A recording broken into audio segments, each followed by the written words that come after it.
오늘이 3월 18일인데요. 이제 봄이 성큼 오는 그런 시간인 것 같습니다. 우리 옆 사람에게 환영 인사를 해주면 좋겠습니다.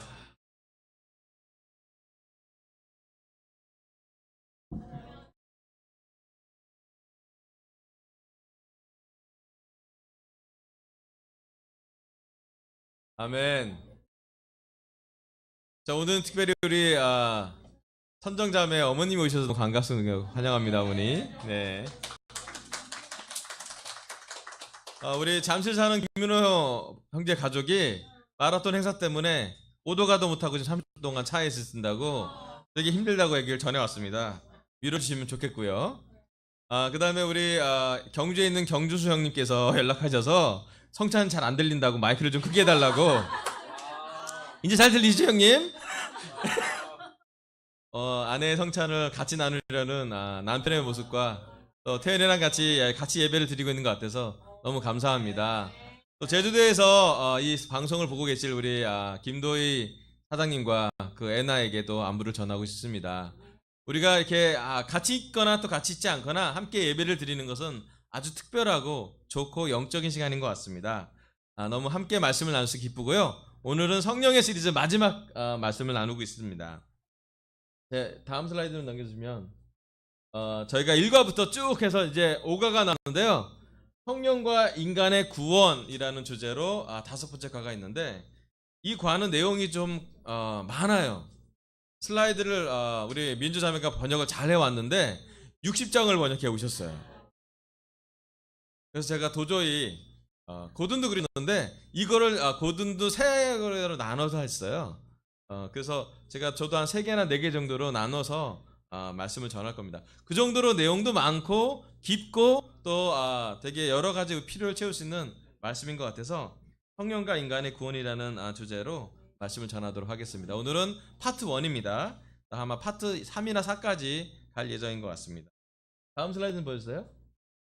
여기 보면 성령의 2가지 형상이 있는데 성령이 부으심, 오순절에 성령이 이렇게 혓바닥처럼 내려왔다고 부으심도 약속된 것이었고요. 또 2번째 성령의 모습은 성령의 내재함, 우리가 세례를 받을 때 성령님을 선물로 주실 거라고 했는데 그 성령님은 부으신 성령과 좀 다르게 우리와 함께 죽을 때까지 또 우리가 죽고 난 다음에 하나님한테 갈 때까지 인도해 주는 내재하는 성령님, 우리와 함께 거주하고 우리와 함께 계시고 우리 안에 계신 성령님을 얘기하는 건데 이것 또한 약속이 된 것입니다. 거기에 보면 에스겔서 36장 26절부터 27절까지 개인적으로 제가 가장 좋아하는 말씀 중에 하나인데요. 우리 함께 읽어볼까요? 너희에게 시작. 너희에게 새로운 마음을 주고 너희 속에 새로운 영을 넣어주며 너희 몸에서 돌같이 굳은 마음을 없애고 살 것처럼 부드러운 마음을 주며 너희 속에 내 영을 두어 너희가 나의 모든 율례대로 행동하게 하겠다. 그러면 너희가 내 모든 규례를 지키고 실천할 것이다. 아멘. 하나님은 에스겔서를 통해서 전했습니다. 하나님이 바라시는 모습은 우리에게 새로운 영을 주어 새로운 마음을 갖게 해주신다는 거예요. 여러분, 3월은 새 학기가 시작하는 달입니다. 아멘. 여러분, 캠퍼스 새 학기 재밌으세요?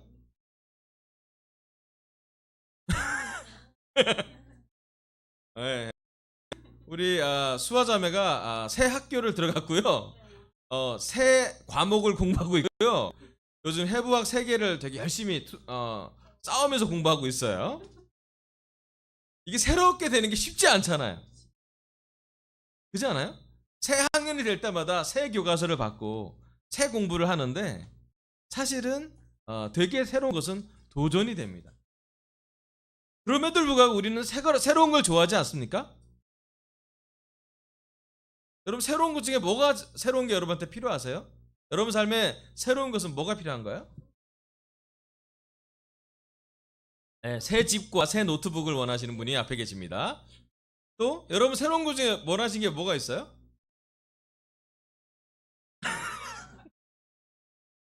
네, 우리 영익형님이 새 핸드폰 S3 쓰고 계신데 지금 메시지 나와서 자, 또 여러분 중에 새로운 거 중에 뭘 원하세요? 새로운 거 중에?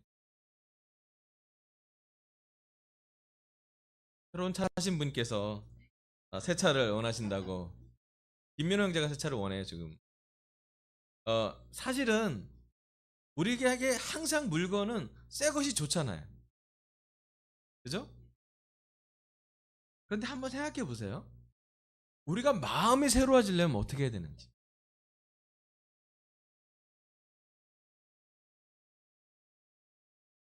여러분, 성령님이, 하나님이 영을 주시면, 새 영을 주시면 새 마음이 되네요. 이게 되게 연관됐는데, 새로운 마음을 가지려면요, 하나님이 하시는 거는 새로운 영을 받아가래요. 특별히 여기 보면 돌같이 굳은 마음을 없애고 살갗처럼 부드러운 마음을 주신대요. 여러분, 이 시간 우리가 돌같이 굳은 마음이 있지 않습니까? 우리한테 돌같이 굳은 딱딱해진 완고해진 마음은 뭐가 있나요?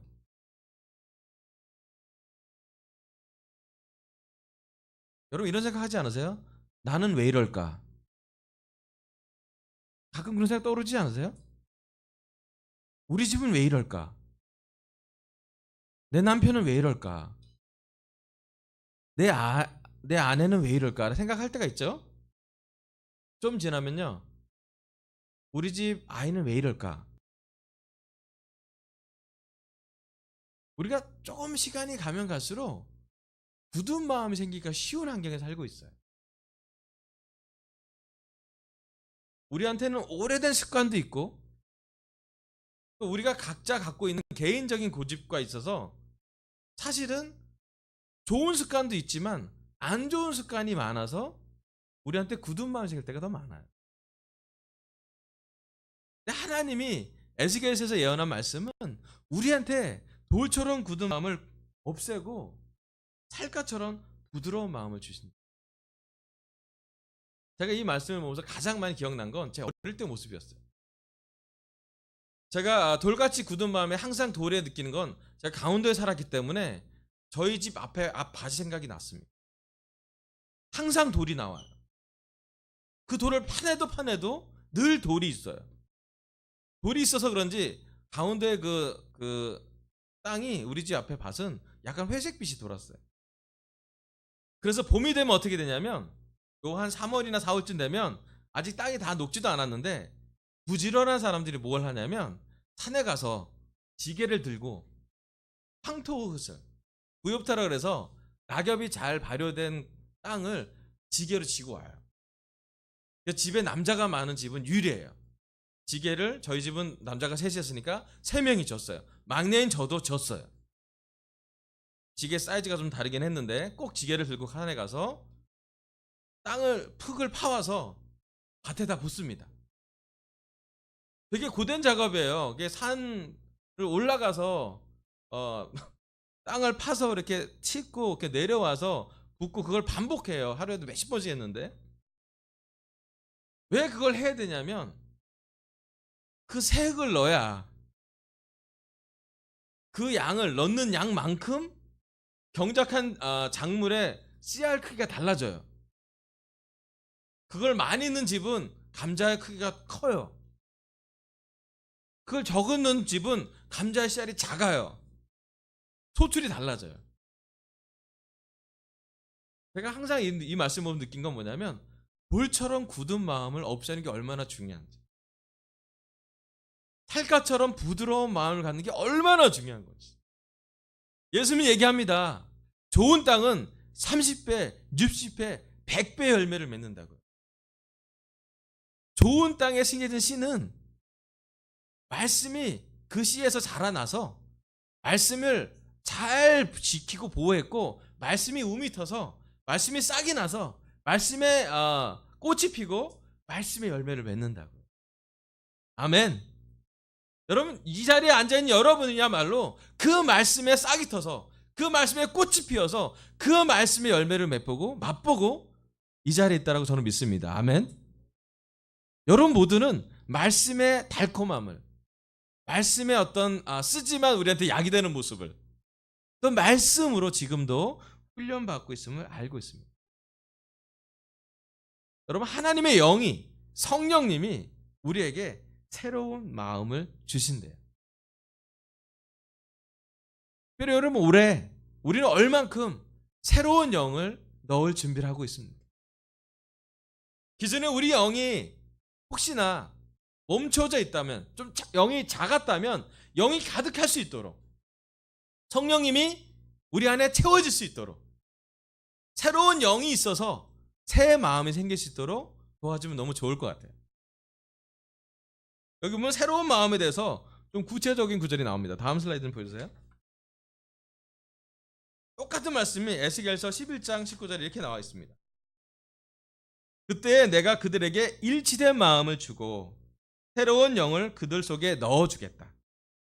내가 그들의 몸에서 돌같이 굳은 마음을 없애고 살같이 부드러운 마음을 주겠다. 아멘.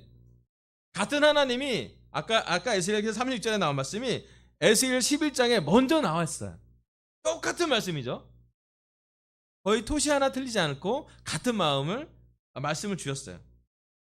그때 하나님이 이스라엘 사람들에게 일치된 마음, 여기서 나오는 일치된 마음이 똑같이 번역하면 새로운 마음이에요. 원어로 가면 우리가 새롭다 그래서 뭔가 새로운 게 나오고 신기한 게 발견되고 새로운 기술이 있다, 그게 아니라 하나님이 보시기에 새로운 마음은 하나님과 합이라는 마음이에요. 하나님과 일치하는 마음이 하나님한테는 최고의 새로운 마음이에요. 그러지 않습니까? 하나님이 바라시는 마음은 하나님과 함께 되는 영, 하나님과 동행하는 삶, 하나님의 말씀을 일치하는 삶, 예수님과 같은 거랑 같은 길을 걷는 합이라는 삶을 이야기하고 있어요. 하나님이 예언하십니다. 이 영을 우리에게 넣어주겠다고요. 자, 그 영을 넣어줄 때는 어떻게 하냐면 우리의 몸에서 돌같이 굳은 마음을 없애고 칼같이 부드러운 마음을 주신대요. 정말로 중요한 건 말씀이 우리한테 뿌려질 때 우리가 좋은 땅이 되어서요. 딱딱한 땅은, 딱딱한 길가는 말씀이 튕겨나지 않습니까? 돌짝밭에 들어진 씨는 싹은 튀지만 자라지 않잖아요. 가시덤불에 쓰는 씨는 자라긴 하는데 자라면 자랄수록 목을 조아오는 그런 현상을 보이죠. 하지만 부드럽고 좋은 땅, 말씀이 씌어질 때, 말씀이 씨앗이 뿌려질 때 잘 싹이 뜨는 땅, 말씀이 잘 자라는 땅, 말씀의 꽃이 잘 피는 땅, 또 말씀의 열매를 가져가는 땅은 부드러운 마음, 부드러운 흙을, 부드러운 땅을, 부드러운 밭을 의미하고 있어요. 여러분, 이 시간 우리는 오늘 얼마나 말씀에, 하나님의 영에 부드러운 마음을 갖고 계십니까? 여러분, 하나님이 늘 원하시는 건 하나님과 우리가 관계가 회복되는 거예요. 하나님이 늘 원하시는 건 우리랑 하나 되시는 거예요. 마치 아까 우리 영인 자매가 경주에 있는 아들 태연이를 늘 하나인 것처럼 느끼는 것처럼 그 애절한 눈물만큼이나 하나가 되고 싶어 하는 것처럼 하나님 또한 우리 한 명 한 명이랑 멀리 떨어져 있다 느낄 때 하나로 가깝게 있고자 하는 것이 하나님이 원하시는 것이에요. 그게 유대인들은 예루살렘을 회복하는 것으로 꿈을 꿨어요. 왜냐하면 이때 에스겔 기사에 나온 거 보면 이미 이스라엘 사람들이 바빌로니아에게 정복당한 상태고 마치 우리가 일제치했던 것처럼 우리나라가 아니었어요. 예루살렘이 회복되는 것이 하나님 관계의 회복이라고 그들은 믿었어요. 그런데 성경을 깊게 봤더니 신약에, 특별히 우리 지금 현재 우리의 제자들한테 가장 중요한 하나님이 원하시는 것은 부드러운 마음으로 말씀의 씨앗이 뿌려져서 말씀이 하나님과 일치된 마음, 즉 새로운 마음이 되는 것을 꿈꾸고 있는 것을 볼 수가 있어요.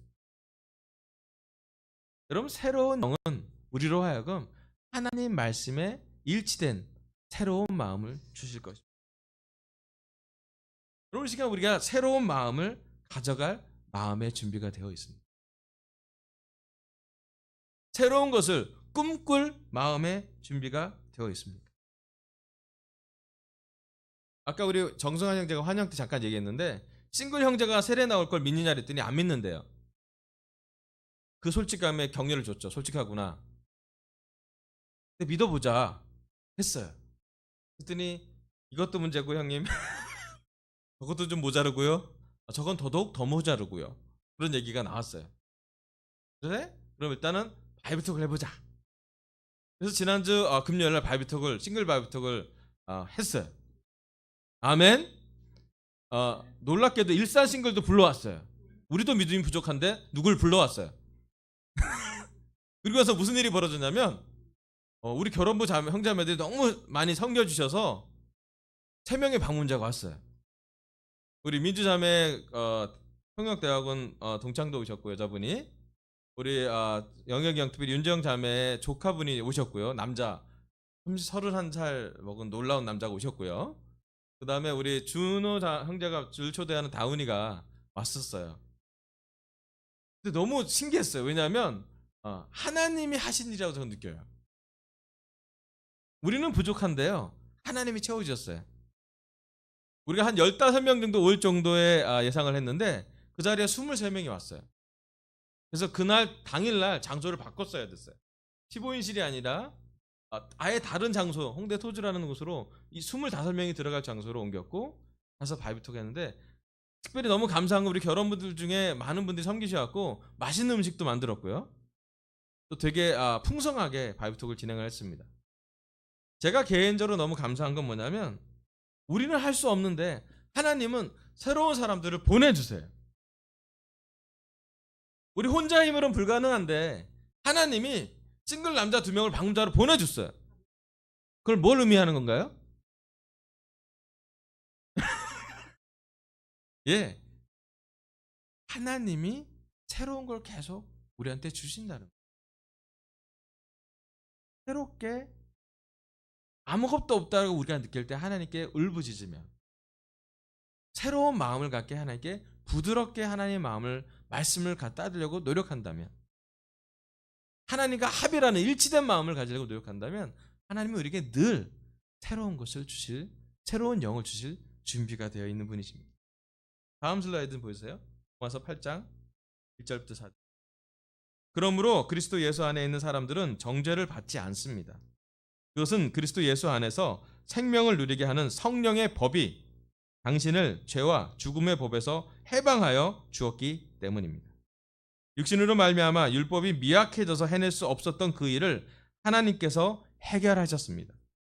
곧 하나님께서는 자기의 아들을 죄된 육신을 지닌 모습으로 보내셔서 죄를 없애시려고 그 육신에다가 죄의 선고를 내리셨습니다. 아멘. 여기 로마서의 말씀을 보면 그리스도 안에서 생명을 누리게 하는 성령의 법이 우리를 해방시켰고 용서시켰고 자유하게 만들었대요. 그리고 얘기합니다. 율법이 미약하다고 해낼 수 없었던 게 있다고. 그럼 하나님이 구약 때는 율법을 지었어요. 뭐뭐 해라, 뭐뭐 하지 말아라. 기억나시나요?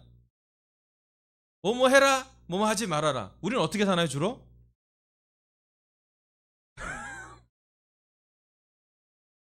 여러분, 우리 아이들한테 뭐뭐 해라, 뭐뭐 하지 말아라. 어떻게 주로 얘기하세요?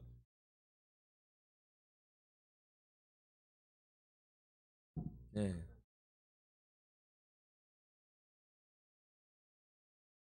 율법이 우리한테 왔을 때 하나님이 구약의 율법은 특별히 우리가 못하는 것이 무엇인지 정확히 드러나요. 우린 이것도 못했고 저것도 못했고, 율법은 우리가 얼마나 하나님 말씀에 멀어져 있는 것을 표시해 주는 것으로 보여줬어요. 그런데 예수님이 그 율법을 완성시켰어요.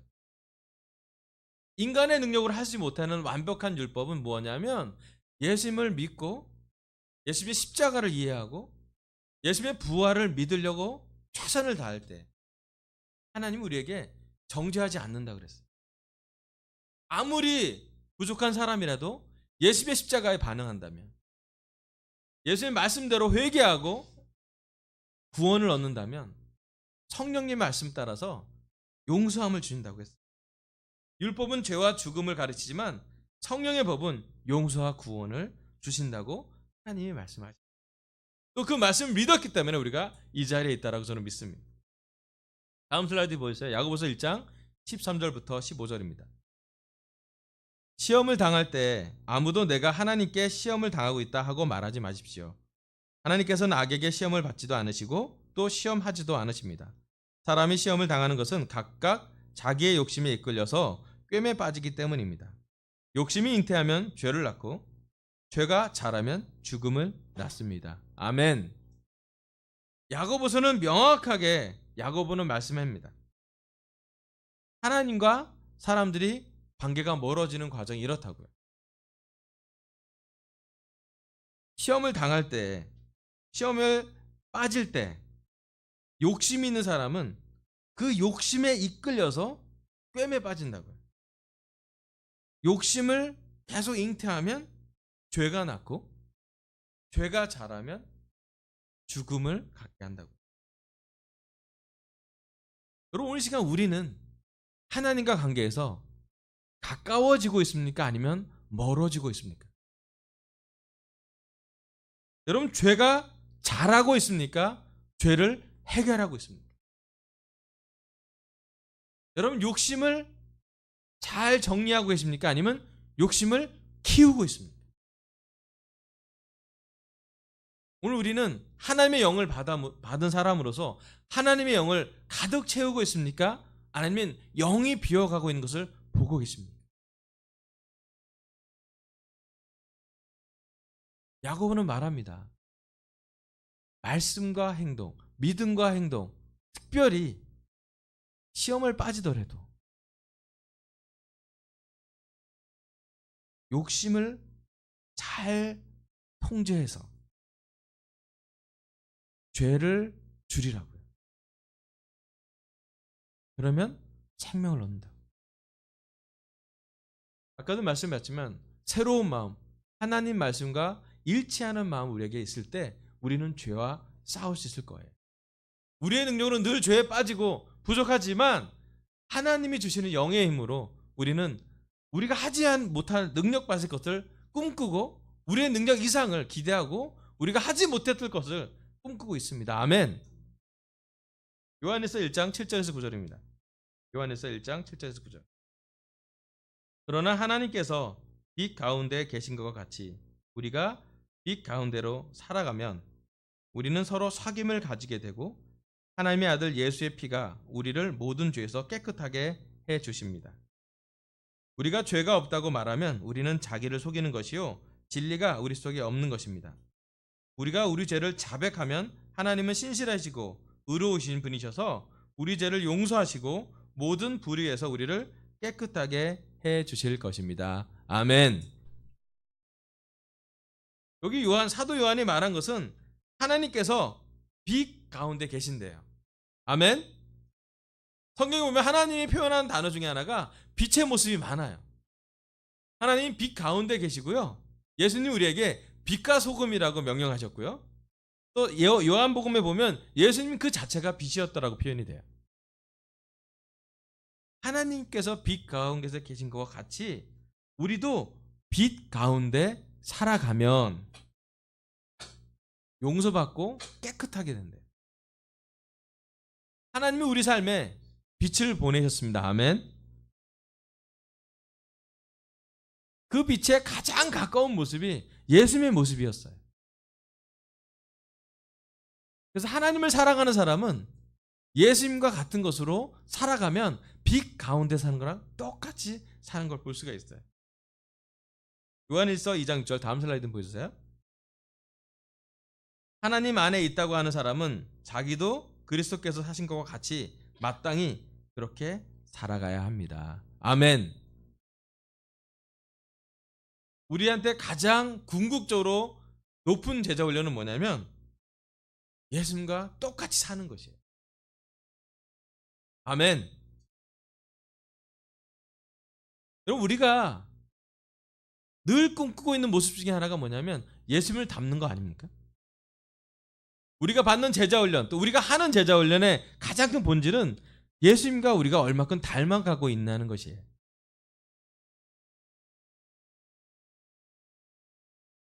그럼 우리 여기 강선태 있는 모든 제자한테 한번 물어보고 싶어요. 여러분, 얼마큼 우리는 예수님을 닮아가고 있나요? 조금 더 본질적인 질문, 깊은 질문을 하면 우리는 오늘 얼만큼 예수님을 닮기를 간절히 원하고 있나요? 얼만큼 예수님의 십자가와 가까이 가기를 원합니다. 얼만큼 빛 가운데로 살기를 원하십니다.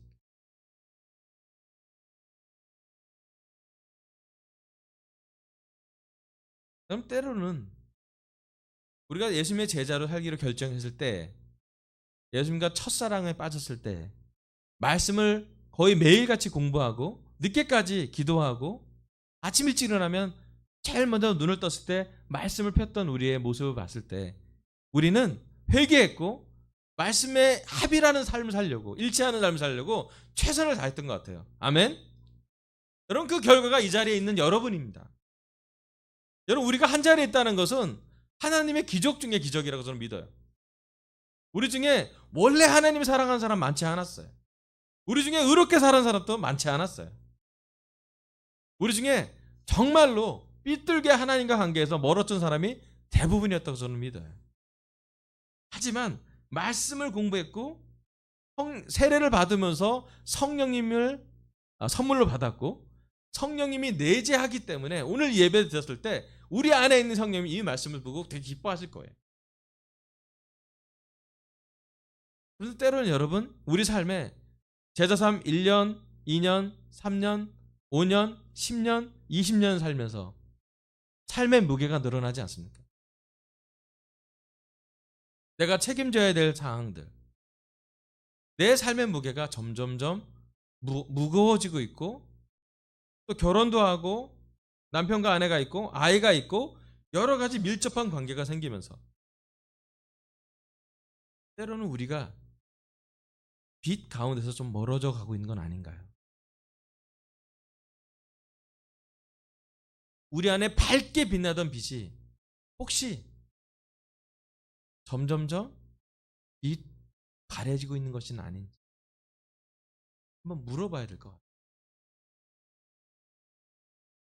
성령님은요, 오늘 우리를 빛 가운데로 가시게 도와주실 거예요.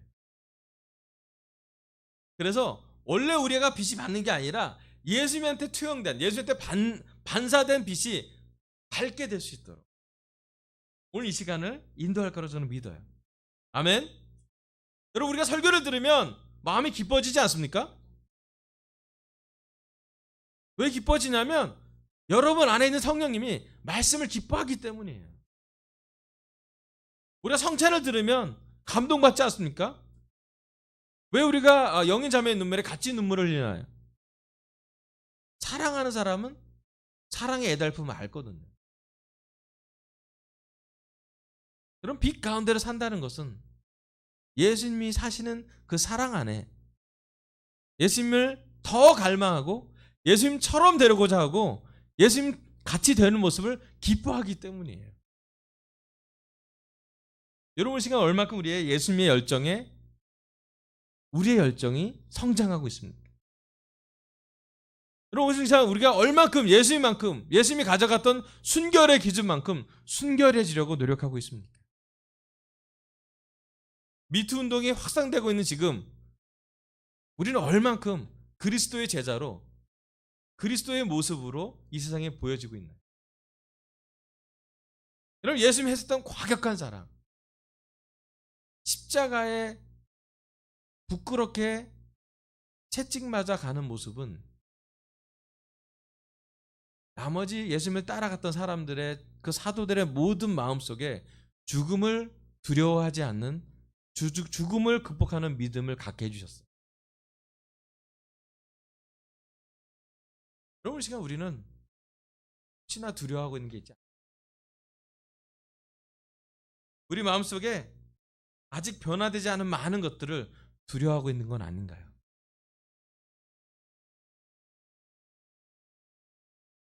성령님은 얘기합니다. 예수님이 했던 과격한 사랑을 가져가도 된다고.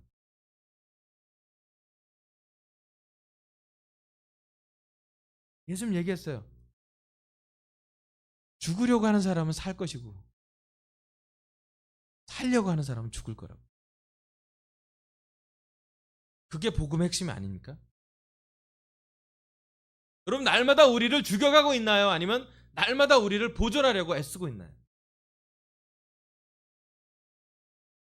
날마다 용서받은 기쁨이 커지고 있습니까? 아니면 날마다 지어가는 죄가 커지고 있습니까?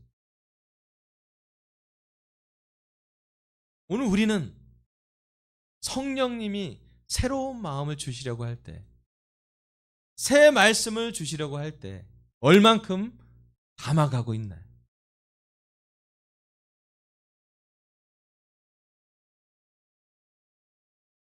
저는 올해 제가 꿈꾸고 있는 우리 강선태 모습은 영이 가득 찬 사람들이 있는 곳이에요. 네, 우리가 부족한 재정이 있을 수 있고, 부족한 체력일 수 있고, 부족한 능력일 수 있고, 부족한 기술일 수도 있어요. 참 많이 부족할 것 같아요. 아멘. 그런데요, 영은, 하나님의 성령님은 가득 채워질 수 있대요.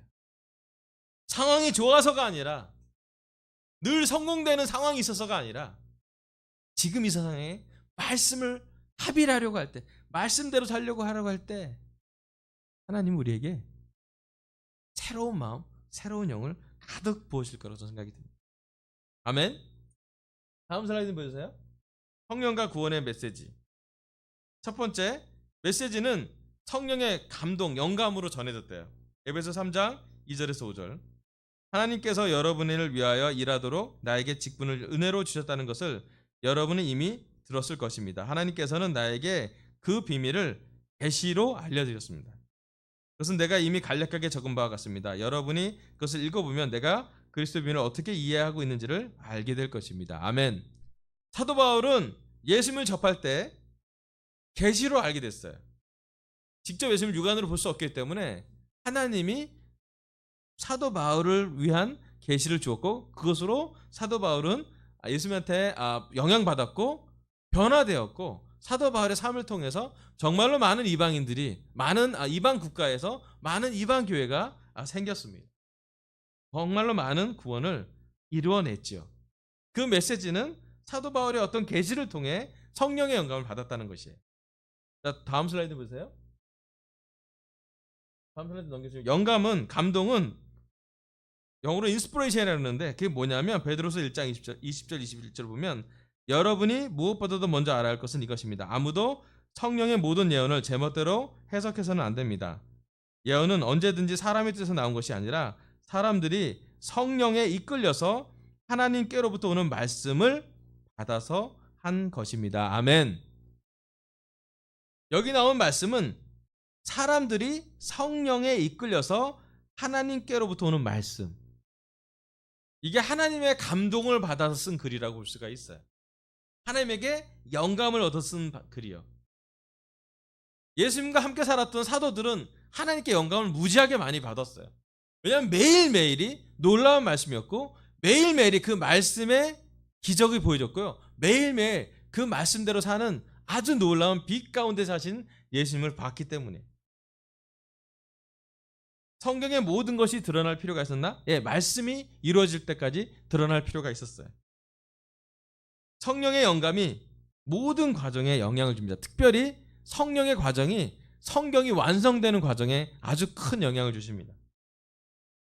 그 영감과 그 하나님의 감동은 사도들에게 계시 또는 비전으로 전달이 됐어요. 다음 슬라이드 좀 보여주세요. 영감에 대한 중요한 시점, 표점이 뭐냐면, 어떤 약속은 영감을 받은 일부에게만 적용이 됩니다. 누가복음 12장 11절에 12절. 너희가 회당과 통치자와 권력자 앞에 끌려갈 때 어떻게 대답하고 무엇을 대답할까, 또 무슨 말을 할까 염려하지 말아라. 너희가 말해야 할 것을 바로 그 시각에 성령께서 가르쳐 주실 것이다.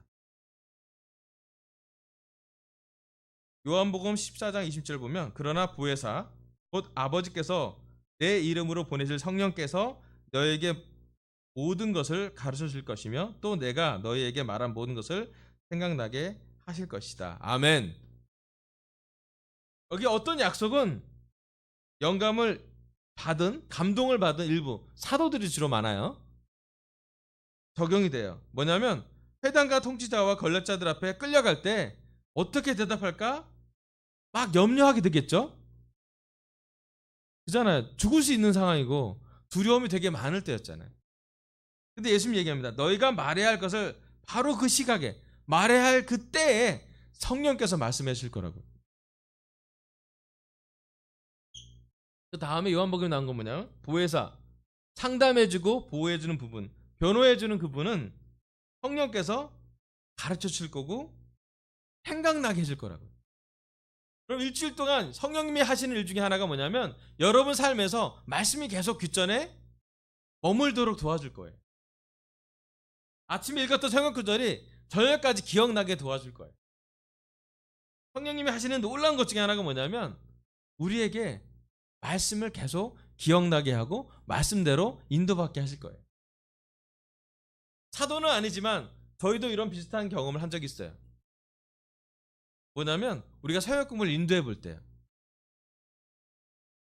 여러분 서역 공부 인도했던 기억 나시죠? 어떠셨어요?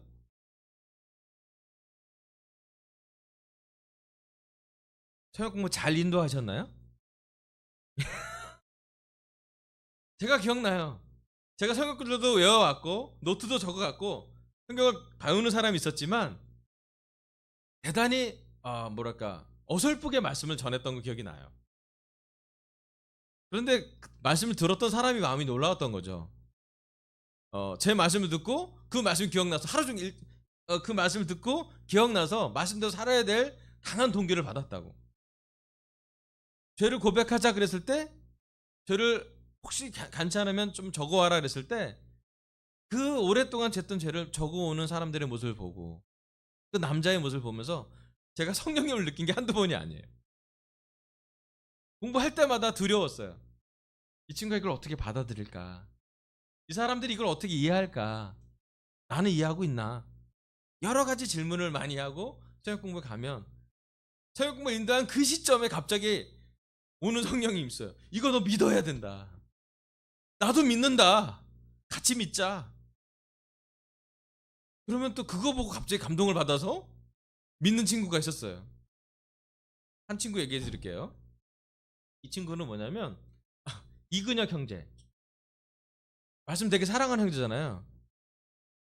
저와 이제 이상규 형제랑 같이 이제 서울대에서 성역 공부하던 기억이 나는데 이 친구가 책을 너무 많이 읽어서 맨날 논리적으로 질문을 가져왔어요. 저를 괴롭혀하는 질문을 한두 개 가져온 게 아니에요. 어쩌다 성경에 대한 질문이하고 질문하고 나면 성경 공부 양이 작아져요. 왜냐면 시간은 한정돼 있고 질문은 많으니까. 그리고 어떨 땐 이런 느낌이 들잖아요. 악의적인 질문. 정말 질문을 위한 질문. 이 질문 한 다음에 이 다음에 이 질문에 대답하면 이 질문으로 이렇게 대처해야 되겠다는 그 마음이 속에서 느껴지는 질문 있잖아요. 그래서 이렇게 대답해도 걸리고 저렇게 대답해도 걸릴 때가 많았어요. 그래서 계속 질문을 대답해 주다가 나중에 제가 한마디 했어요. 걔를 노려보면서 얘기했어요. 너 성경을 믿을래 안 믿을래? 그래서 형이 왜 저러지? 내가 십자가 공부할 때 제가 정말 그녀한테 간절한 눈빛으로 예수님을 사랑한다니까 머리로 가지 말고 좀 가슴으로 가자 그런 말을 했던 기억이 나요. 그랬더니 갑자기 걔가 뭐 이렇게 망치 한 대 맞은 표정으로 가서 집으로 갔어요. 그래서 저하고 우리 상길 형제는 마음이 안 깨졌나 보다 막 기도했던 기억이 나요. 한 3일 동안 엄청 기도했던 기억이 나요. 그리고 어떤 일이 벌어졌냐면요, 그러니까 너무나 기쁜 표정으로 와서 형 나 세례 받고 싶어요. 그래서 깜짝 놀랐어. 왜 그래?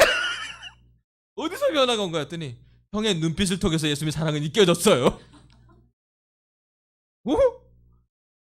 전혀 생각 못했고 저는 그냥 예수님 십자가를 보면서 간절한 마음으로 얘기했는데 그녀가 그런 얘기에 깜짝 놀랐어요. 제 눈빛이 어떤지.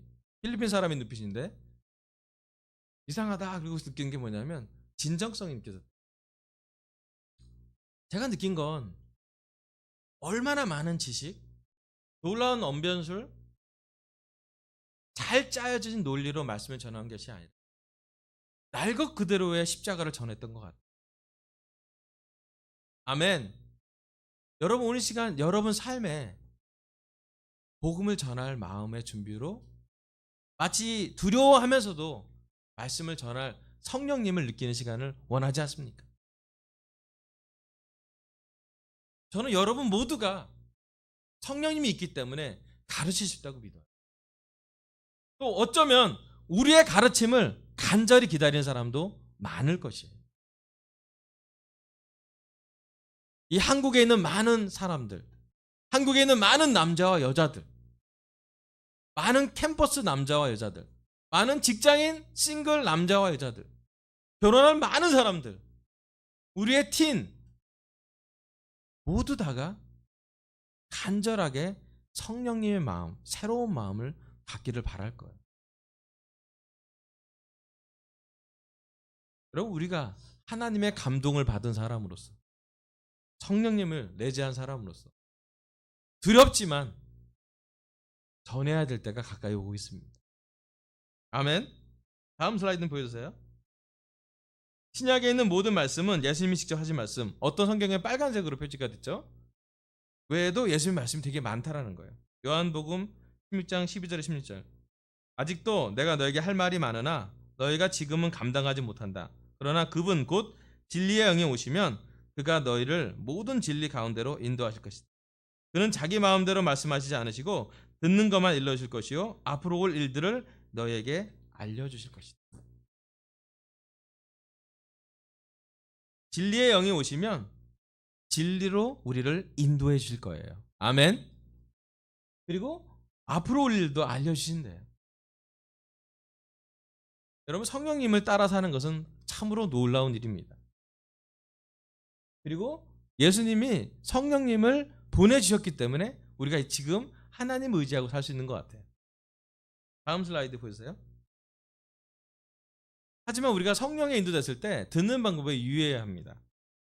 성령에 의해 표현된 영적 진리는 영적 마인드로만 이해할 수 있습니다. 고린도전서 2장 13절부터 14절. 우리가 이 설물들을 말하되 사람의 지혜에서 배운 말로 하지 아니하고 성령께서 가르쳐 주시는 말로 합니다. 다시 말하면 신령한 것을 가지고 신령한 것을 설명하는 것입니다. 그러나 자연에 속하는 사람은 하나님의 영에 속한 일들을 받아들이지 아니합니다. 그런 사람들에게는 이런 일들이 어리석은 일이며 그는 이런 일들을 이해할 수 없습니다. 아멘. 이런 일들은 영적으로만 분별되기 때문입니다. 아멘. 여기 고린도서에 보면 성령의 선물들을 막 말하는데 사람의 지혜로 하지 않고요. 성령님이 가르쳐주신 말로 한대요. 근데 성령님이 가르쳐주신 말로 하면 사람들이 구분이 돼요. 뭐냐면 자연에 속한 사람, 육적인 사람과 영적인 사람이 구분이 된다고 합니다. 육적인 사람은 이해가 되지 않고요. 영적인 사람은 신령한 것을 이해하게 된답니다. 또 영적으로만 이런 것이 분별된다고 합니다. 그럼 지속적으로 우리가 성경 말씀을 배워야 하는 이유가 바로 이런 이유예요. 우리가 처음 예수님을 믿었고 아주 초보적인 십자가와 부활을 믿게 되었어요. 아멘. 그 믿음, 회개 때문에 우리는 구원을 받을 수 있었습니다. 아멘. 그런데 지금 이 시간 우리가 받았던 그 성령 내재된 성령님이 가득 차게 되기 위해서 어떤 것이 필요하면 지속적으로 영적인 신령한 것을 사모하고 신령한 것을 먹고 신령한 것을 습득하고 신령한 대로 살려고 노력해야 된다는 거예요. 한 번이 아니라 지속적으로 영적으로 분별해 나가며 배워야 한다는 것입니다. 근데 이때 조심해야 될 건 뭐냐면 그 다음 슬라이드 보세요. 그러한 사람들은 말씀을 자연인들이에요. 이해하기 위해 노력하고 기도하기보다 자신의 기존 생각에 맞는 말씀만 받아든대요. 디모데후서 4장 2절에 4절 보면 이렇게 써 있습니다. 그대는 말씀을 선포하십시오. 기회가 좋든지 나쁘든지 꾸준하게 힘쓰십시오. 끝까지 참고 가르치면서 책망하고 경계하고 권면하십시오. 때가 이르면 사람들이 건전한 교훈을 받으려 하지 않고 귀를 즐겁게 하는 말을 들으려고 자기네 욕심에 맞추어 스승을 모아 들을 것입니다. 그들은 진리를 듣지 않고 꾸민 이야기에 귀를 기울일 것입니다. 아멘. 여기 나온 말씀처럼 자연인들은, 육적인 것을 선호하는 사람들은 새로운 말씀을 노력하기보다는 자신의 기존의 생각은 말씀만 받아들인대. 예수님 시대에는 율법학자와 바리새파가 그랬어요. 자기가 연구한 말씀에 율법에 맞으면 받아들였고, 그것이 맞지 않은 예수님의 삶을 봤을 땐 받아들일 수가 없었어요. 결국 그 율법학자와 바리새파가 예수님을 십자가에 처단하는 과정이 되었습니다. 여러분, 새로운 영, 하나님과 합의를 내는 일치하는 마음을 줄 때, 여러분, 우리가 자연인으로 속할 것인지 아니면 영적인 사람으로, 거듭난 사람으로서 살 것인지 우리 마음으로 선택을 해야 돼요. 그리고 영적으로 살려고 할 때 우리 귀를 즐겁게 하는 스승을 모을 것이 아니라 하나님의 말씀을 진리 그 자체로 들어오는 말씀으로 반응하셔야 됩니다. 여러분, 때로는 우리가 이런 유혹에 빠지지 않습니까? 내 마음에 맞는 복음, 내 마음에 맞는 말씀, 내 성향에 맞는 설교. 제가 지난 두세 달 동안 성령님에 대해 설교하면서 가장 저한테 좋은 건 뭐냐면, 제 성향에 잘 맞지 않는 설교예요, 이 설교는. 그런데 좋은 건 뭐냐면 이 설교에 나를 맞춰가는 게 되게 좋았어요. 설교자로서 가장 저가 많은 큰 유혹은 뭐냐면, 내가 전하고 싶어하는 메시지에 말씀을 맞추는 것이에요. 가장 위험한 것이에요. 가장 큰 유혹이지만 가장 위험한 것이에요. 반대로 말씀에 저를 맞추는 것은 좋은 것이에요. 힘든 일인데요, 좋은 것이에요. 제가 지난 두세 달 동안 가장 큰 격려를 받은 건 뭐냐면, 말씀을 있는 그대로 보고 성령님을 연구해 보며 내 안에 성령님이 가득 찰 수 있고 우리 교회 안에 성령님이 가득 찰 수 있도록 계속 노력해 보는 것이었어요. 때가 좋을 때가 있고 짧을 때가 있고 길 때가 있고 클 때가 있고 작을 때가 있는데, 모든 시간을 통해 성령님이 가득 차길 바라고, 지금 또한 하나님의 성령님이 이 설교를 움직이길 바랍니다. 여러분, 우리를 즐겁게 하는 말씀을 들으려 하는 것이 아니라 말씀을 이해하려고 기도하고 노력해 보십시오. 마지막 슬라이드 보여줄게요. 데살로니가후서 2장 10절에서 12절. 또 온갖 불의한 속임수로 멸망을 받을 자들이 자기를 구원하여 줄 진리에 대한 사랑을 받아들이지 않기 때문입니다. 그러므로 하나님께서는 미혹하게 하는 힘을 그들에게 보내셔서 그들로 하여금 거짓을 믿게 하십니다. 그것은 진리를 믿지 않고 불의를 기뻐한 모든 사람에게 심판을 내리시려는 것입니다. 아멘. 여기 보면 진리를 믿지 않고 불의를 기뻐하는 사람들에게는 그 눈을 가리신다고 했어요.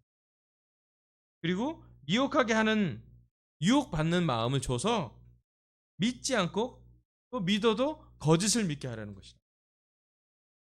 이 사람들은 심판을 받는다고 성경에 써 있습니다. 여러분, 우리가 듣는 때 유의해서 들어야 합니다.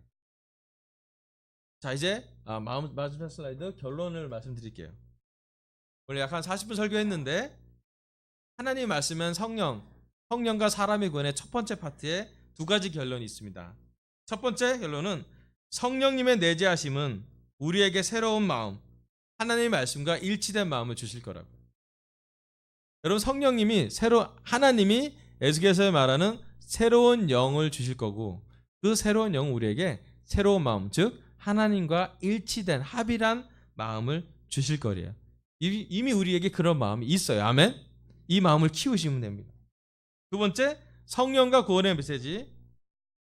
메시지는 성령의 감동으로 전해집니다. 또 기록되어 있습니다. 성령의 영감과 감동이 모든 과정, 특별히 성경을 완성하는 과정에 큰 영향을 주었습니다. 세 번째, 듣는 방법에 유의하랍니다. 우리의 귀를 즐겁게 하지 말고 우리 안에 있는 진리의 영, 하나님의 영을 기뻐하는 말씀으로, 조금 힘들어도 우리 자신이 그 말씀에 순종하고 살 수 있도록 그런 귀를 가져가길 바라며 설교를 마치겠습니다. 감사합니다.